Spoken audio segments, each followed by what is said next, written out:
And now, your News 13 Skywatch weather.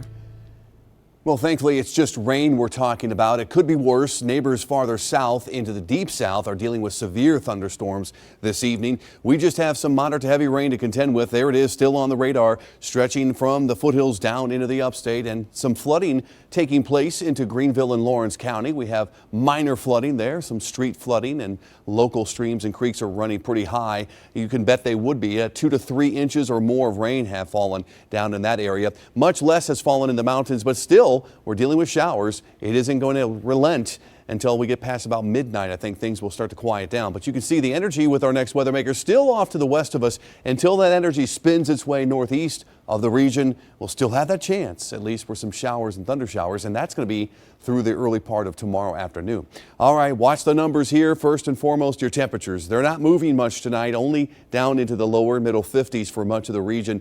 We will actually get into the 70s. I know it's hard to believe, but we'll get to about the average high for tomorrow's date. Haven't said that in a long while. Clouds will start to thin out more into the afternoon, but the problem with that is it does give us the chance of developing some scattered thunderstorms. So the chances of rain will be lowest in the morning, and then about lunchtime thereafter going up between 40 and 50%. So obviously not everybody's going to get soaked here, but if you get one of these storms or heavy downpours to move over, it's going to really drop some rain pretty quickly. So tomorrow there's also the threat for some of these storms to reach severe limits. Nothing guaranteed. It's a low wind threat for the area hatched out here in green, mostly east of Asheville down into the upstate and foothills. That's where we could see some of the storms pack a little more of a punch, damaging wind a possibility along with some bigger hail.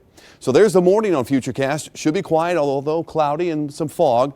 And then lunchtime we start to pop off these showers initially. They get their act together a little more in the afternoon as we destabilize the atmosphere a little more. Some of these heavier downpours, thunderstorms moving from I-26 eastward into the foothills. And then after sunset, we should quiet things down rapidly and be left with just some clouds in the mountains into Saturday morning. More sunshine coming for your Saturday. That's the good news. But notice late in the day Saturday, clouds on the increase once again. We will get back to rain for the second half of the weekend. Tomorrow in Rutherford County, we go hyper local. Lake Lure, you're maxing out at 76 with a chance for some hit or miss storms in the afternoon.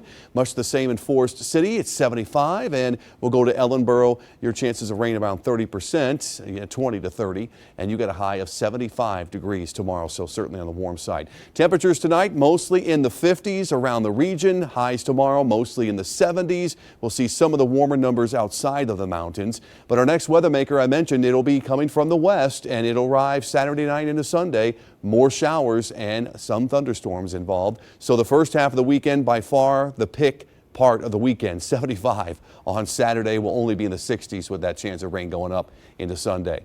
Our temperatures will cool even more beyond that. We're starting out next week on the chilly note. Lows at night in the 30s and 40s, highs in the 60s several days, but at least it will be dry with a mix of sun and clouds most days. Upstate, your warmest day Saturday, then cooling down into early next week.